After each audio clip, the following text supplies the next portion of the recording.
Acha kuwa mfungwa juu ya tatizo unalolipitia. Acha kuwa mfungwa juu ya changamoto unayopitia.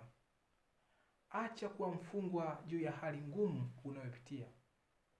Kwa kuendelea kuwaza na kunung'unika juu ya matatizo unayopitia, utazidi kuteseka na kujiumiza bure.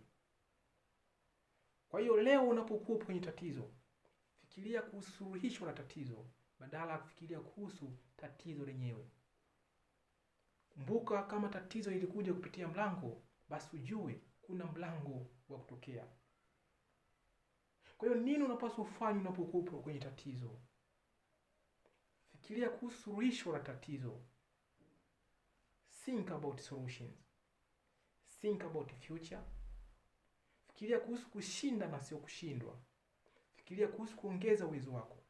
Hakika unaweza kubadilisha anguko lako na kuwa mwanzo mpya wa safari ya mafanikio yako. Bila kusahau, mafanikio yako ndiyo furaha yangu. Asanteni sana kwa kunisikiliza, na Mungu awabariki.